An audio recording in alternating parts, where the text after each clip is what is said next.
ഇടയ്ക്കിടയ്ക്കൊക്കെ നമ്മുടെ സഹാക്കൾക്ക് കുരു പൊട്ടാനുള്ള സാധ്യതയുള്ള കാര്യങ്ങൾ കണ്ടേക്കാം. കാരണം കാണാതിരിക്കാൻ പറ്റില്ല ഇവിടെ നമ്മൾ നടക്കുമ്പോൾ. അപ്പോൾ എല്ലാ സഹാക്കളും ക്ഷമിക്കണമെന്ന് അപേക്ഷിച്ചുകൊണ്ട് വെൽക്കം ടു ക്യൂബ. എൻ്റെ 133ാമത്തെ രാജ്യത്ത് നിൽക്കുകയാണ്. അത് മധുര മനോഹര മനോജ്ഞ ക്യൂബയാണ്. ക്യൂബ നമുക്ക് എല്ലാവർക്കും വലിയ ആവേശം നൽകുന്ന ഇടമാണല്ലോ. യഥാർത്ഥത്തിൽ ലോക സാഹചര്യത്തിൽ ക്യൂബയുടെ പ്രസക്തി വർദ്ധിച്ചു വരികയാണ്. പക്ഷേ ഇപ്പോഴത്തെ ക്യൂബ എന്ന് പറയുന്നത് ഏതാണ്ട് വല്ലാത്ത അവസ്ഥയിൽ കഴിയുന്ന ഒരു രാജ്യമാണ്.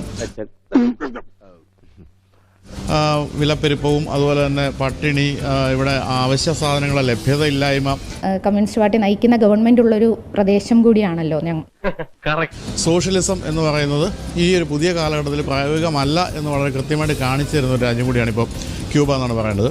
ഹോസെ മാർട്ടി ഇന്റർനാഷണൽ എയർപോർട്ടിലാണ് ഇപ്പോൾ വന്നിരിക്കുന്നത്. ഹോസെ മാർട്ടി മലയാളികൾക്ക് ഒരുപാട് അറിയാവുന്ന ആളാണ്, എപ്പോഴും പറയുന്നതാണ് നമ്മളെല്ലാവരും.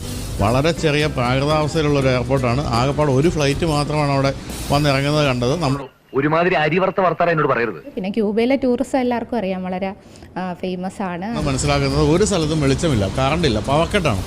6-7 മണിക്കൂർ പവർ കട്ടാണ് ഒരു ദിവസം. അതുകൊണ്ട് തന്നെ സ്ട്രീറ്റ് ലൈറ്റ് ഇല്ല, ഒരു സ്ഥലത്തും ലൈറ്റ് ഇല്ല. ക്യൂബൻ ആരോഗ്യരംഗം നമുക്കറിയാമല്ലോ, വളരെ മുൻപന്തിയിൽ നിൽക്കുന്നതാണ്. അപ്പോൾ അവിടെ നിന്നൊക്കെ പഠിക്കാൻ കഴിയുന്ന കാര്യങ്ങൾ ഒരു മെഡിക്കൽ ഷോപ്പിലും ഒരു മരുന്ന് പോലുമില്ല. ഹോസ്പിറ്റലിൽ ആൾ പോയാൽ മരിച്ച തിരിച്ചു കൊണ്ടുവരുമെന്നാണ് നമ്മുടെ ഗൈഡ് പറഞ്ഞത്. ഇന്ത്യയെ സംബന്ധിച്ച് നോക്കിയാൽ ഇന്ത്യയുടെ മുകളിലും താഴെയും നമുക്കൊരു കമ്മ്യൂണിസ്റ്റ് ഗവൺമെന്റ് ഉണ്ട് എന്ന് പറയാൻ കഴിയും. അങ്ങനെ എല്ലാ തരത്തിലും ദുസ്സഹമായ ജീവിതമാണ് ഇപ്പോൾ ഇവിടെ ഉള്ളത്. ഹായ്, ക്യൂബയിൽ ഒരു വണ്ടർഫുൾ ഇനിഷ്യേറ്റീവിന്റെ ഭാഗമാവുകയാണെന്ന് ഞങ്ങൾ. എന്താ സംഭവം പറ കേക്കട്ടെ. ഇവിടുത്തെ ഒരു പഴയ പാർക്ക് ഇപ്പൊ അത് തുരുമ്പിച്ചൊക്കെ പോയി, ആളുകളൊന്നും വരുന്നില്ല. എന്താ കണ്ടില്ലേ, ഇതിന്റെ ഭാഗമായിട്ടുള്ള തരിശു ഭൂമിയുണ്ട്. ആ തരിശു ഭൂമിയിൽ അവർ കൃഷി ചെയ്യാൻ പോവുകയാണ്.